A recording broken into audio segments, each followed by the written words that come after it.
today, how do we talk about sex? I'm coming from a background of never talking about sex, and my partner here, Laurie, always likes to talk about sex.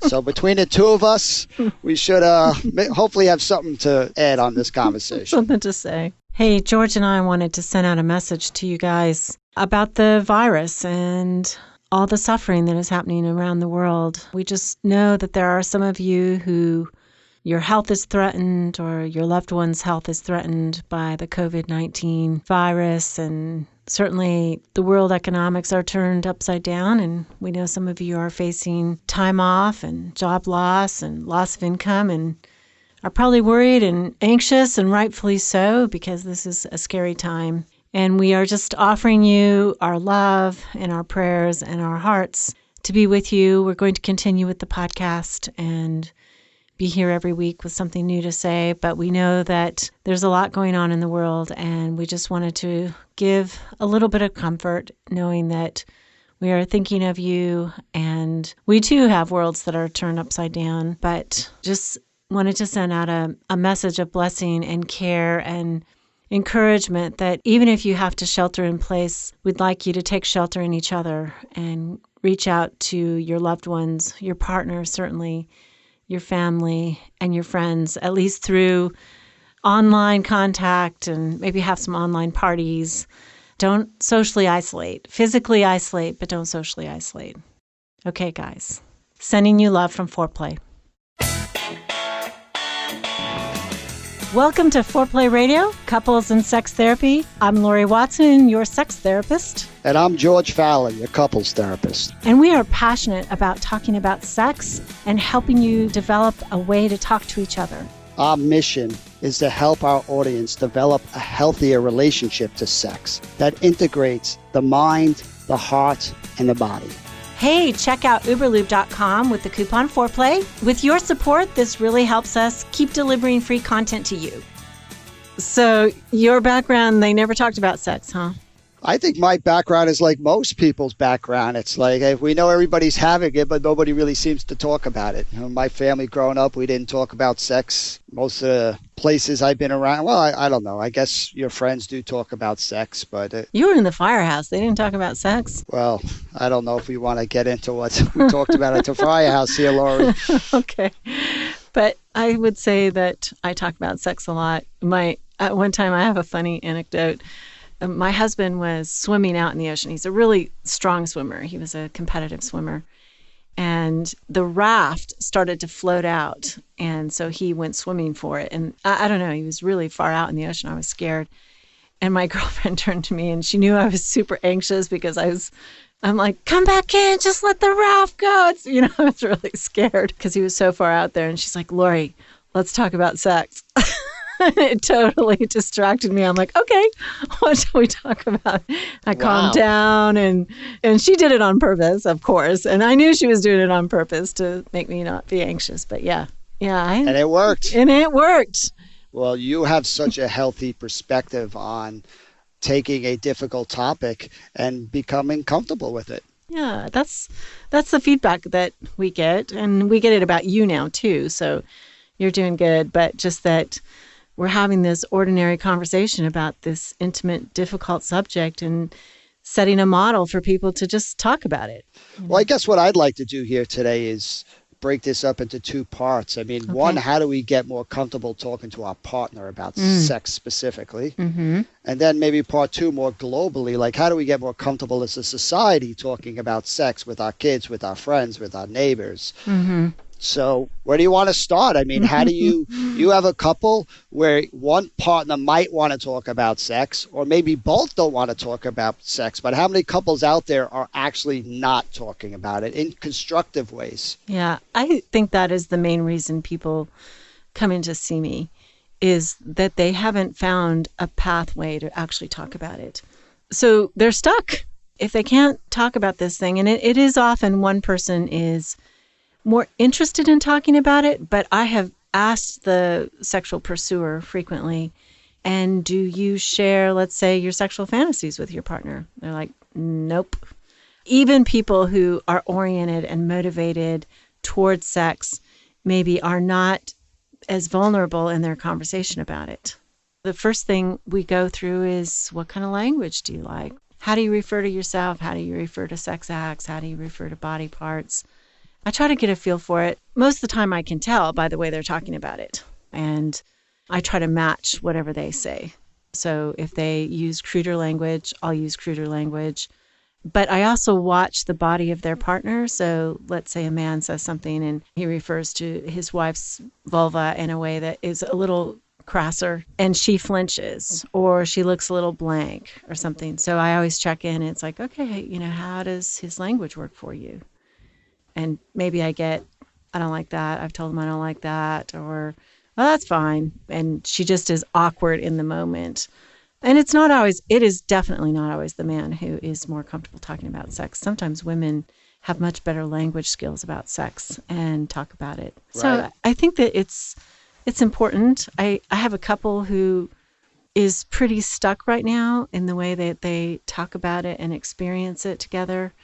It would be reductionism to say that all he wants is more explicit language. Well, let me jump in here to introduce a concept that I think sometimes as therapists we rush too fast into trying to have conversations when we don't have the material we need for those conversations. So for me, it almost feels like the first part is, how do I get both partners to start being more intentional about actually being curious about their own inner world around sexuality?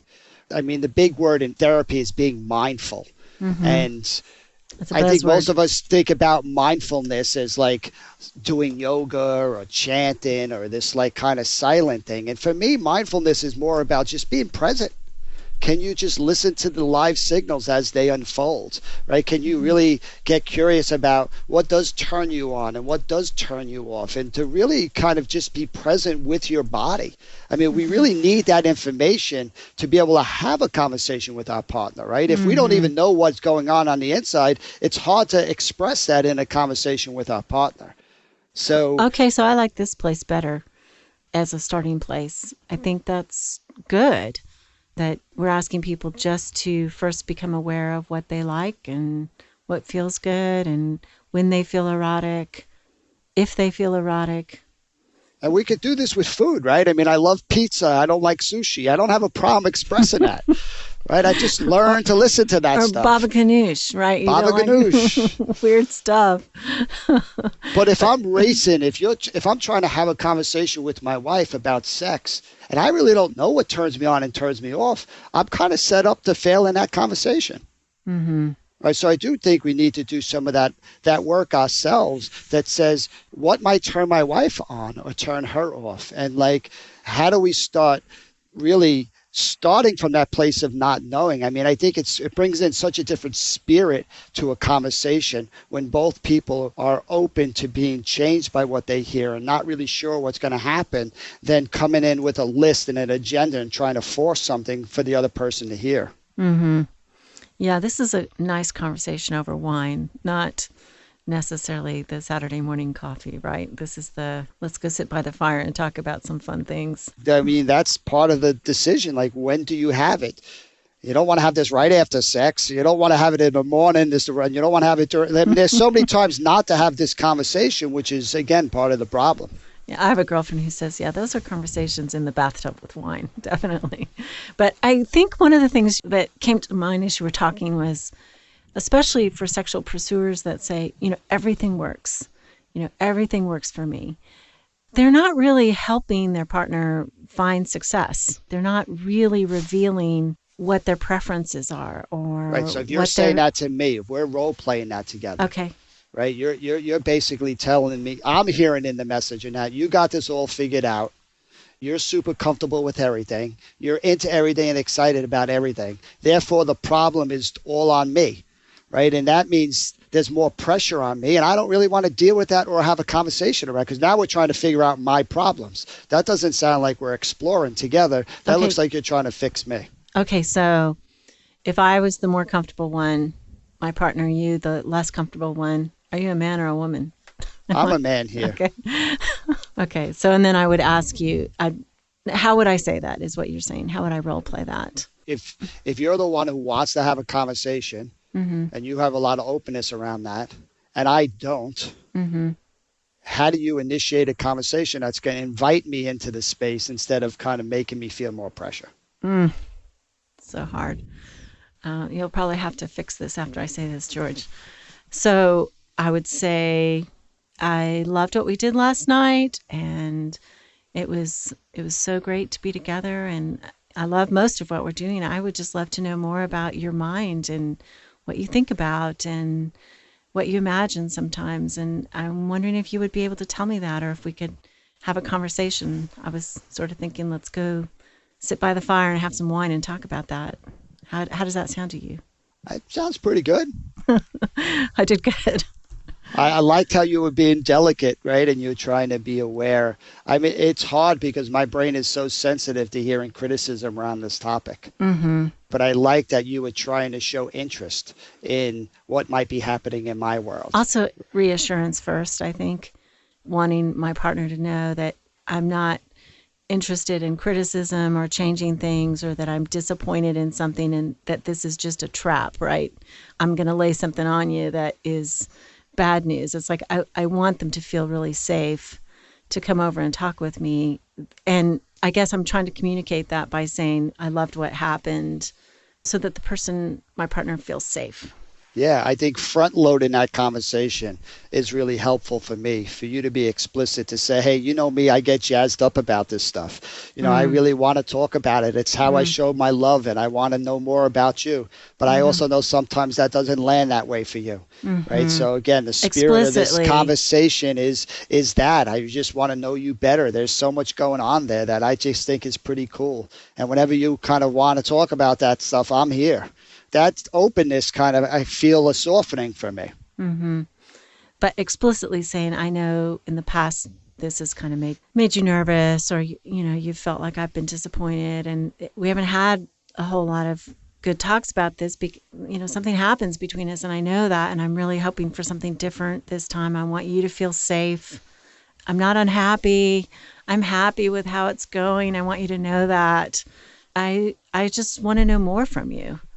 So, yeah, I think it's really important to, even when you start off by saying, we had a great night last night, I'm waiting for the but, right? My nervous system is waiting for the message of what kind of you want to do differently, right? So if you're just being clear about that and saying, hey, I know I do this stuff, and it doesn't, you know, that stuff does help me kind of let my defenses down, you know, and I think this would be a great spot to break, talking about getting these buying as the first step of a new conversation. So Foreplay fam, I want to draw your attention again to Uberlube with the coupon Foreplay. Uberlube is the lubricant that I recommend to all my patients. I give samples when you come to see me. I use it myself. It's a long-lasting performance without that stickiness that comes with other lubes because it's silicone-based. It's scent-free. It's taste-free. It leaves your skin kind of silky and soft, which is great. It only has 4 ingredients. There's 3 types of high-grade silicone, and then there's a trace of vitamin E, which is really good for your skin. It doesn't impact your pH, your hormones. It doesn't cause allergic reactions. It's safe. It won't cause infections. It's recommended by thousands of doctors. I love it too, and it's made in the USA. Yay. It has discreet and classy packaging, which to me, it seriously looks like a perfume bottle that you can put on the side of your bed. So please try Uberlube with the coupon Foreplay. That helps support our podcast. Hey, listen, man, Uberlube is a good thing. If it helps your partner, it helps you. Hey, I want to let you guys know all about George. He's written and contributed to several books, and I'd especially like to draw your attention to his book, Sacred Stress, a radically different approach to using life's challenges for positive change.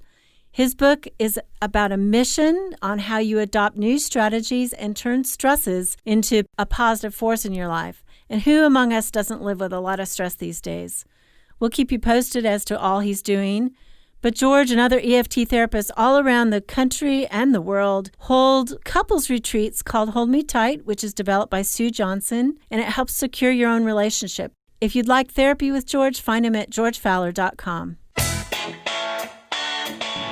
We're back, Foreplay Radio, talking about sex. George, you said you didn't grow up that way. Of course, I did grew up that way, talking. When my mother talked about sex, she was pretty open in a nice sort of way. My family didn't talk, but my mother did. And they say that really, if your mother talks to you about sex as a woman, it lays down a basis of like healthy sexuality all your life. So all my girlfriends out there, please talk to your daughters.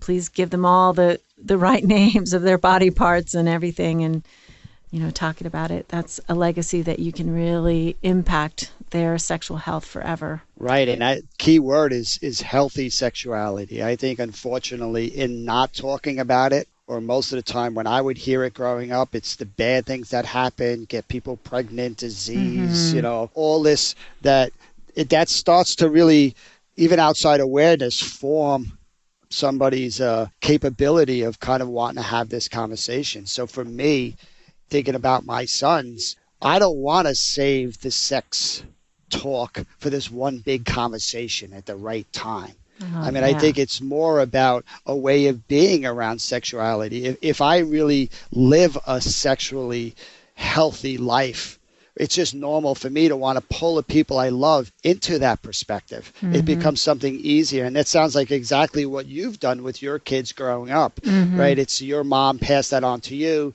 and you're passing it on to your kids. And for those of us who didn't have that luxury, we're trying to find our language because we start to experience success in having these conversations. And we want to pass that love on to the people around us. Yeah, I think it's so important. And just in casual conversation, all around us, our friends, when they talk about it, of course, my friends all talk to me about sex, which is fun. But my friends have always talked to me about sex. So, in fact, shout out Deb and Karen. I was in California last week, and my girlfriends were just peeling with laughter. They're like, this is so perfect for you, Laura. You have always talked about sex, always wanted to talk about sex. They were like, they listen to us every week. They're like all about it. That's pretty cool. Yeah. Again, it shows the difference. Like my friends feel freaked out to listen to me talking about sex, so they don't listen to it. So what's that saying? Yeah, that's funny. So that your friends aren't listening. I think some of them do secretly, but I think in general, so many of us live in communities where this is just something we don't talk about. You might get a couple of guys together that'll make some comments, but it's very different than having a really open conversation around sexuality, especially what's healthy sexuality looks like. Yeah. Now, will you bring that up at a cocktail party? Well, a lot of cocktail parties, I'm introduced as a sex therapist, so the subject is already up. But yeah, I don't introduce myself much as a sex therapist because I kind of think it's too titillating, really. But every once in a while, somebody will ask what I do. And I usually start just with, I'm a psychotherapist. And then they ask, well, what do you do? And then maybe I offer up, I'm a sex therapist. Not because I'm embarrassed, but because I think there's a lot of misconceptions. And that the show, the sex education show, the series that we saw an episode of. Right. And the sex therapist is this really, really sexy, promiscuous woman. And the son is quite serious and dispensing kind of true sexual advice to his friends. And it's like everybody thinks a sex therapist is the woman, but really being a sex therapist is more like being the son, where you're just with people in their pain and their brokenness and that kind of thing. So, I talk about it. I think when people meet me, they want to talk about it. They want to tell me their story. They want to ask questions. It's a fun thing. I guess I'd be curious on how many of our listeners can relate. As a sex therapist, that's your job description, right? So there's not a lot of reservations or hesitations. But for most people that grow up with everybody around them not talking about it, right? I think this is a much more, it's easier to listen to somebody else on a podcast than it is to probably go next door to your neighbor and start talking about sex. Yeah, I grew up churchy, and a bunch of us girlfriends, we all talked about sex. So it really is interesting to me and unfortunate, I'm sure, that I thought that was a female experience, that women just talked about it. And I was very, very fortunate. Well, But do you think how you talked about sex with your girlfriends is different than how I talked about sex with my guy friends? very, I am sure it was very different. Yeah. Well, then wouldn't that set us up once we get together to have very different perspectives on what sex is when our conversations are so different? How would you describe how you talked about it with friends? I think it was more kind of jokey, Mm-hmm. focus on performance and sensation. I don't think there was really any conversations around emotions or feeling in love or I mean that was totally out of the equation. And Mm. so many men have an image of sex like pornography. Yeah. Like it's like a workout. It's a way of just and I think that sets up a lot of men to struggle in real intimate vulnerable love. Mm-hmm. So what about In the combination of intimacy and romance, that they have focused more on performance, genital experience, that kind of thing. I mean, did men tell each other things like this is how they make a woman climax? I mean, was there ever that kind of explicit talk? No, because the assumption is almost bragging, like everybody assumes that they can do all those things, I see. right? So So for you it's to just kind of ask bravado. questions, it would actually put you in a less position.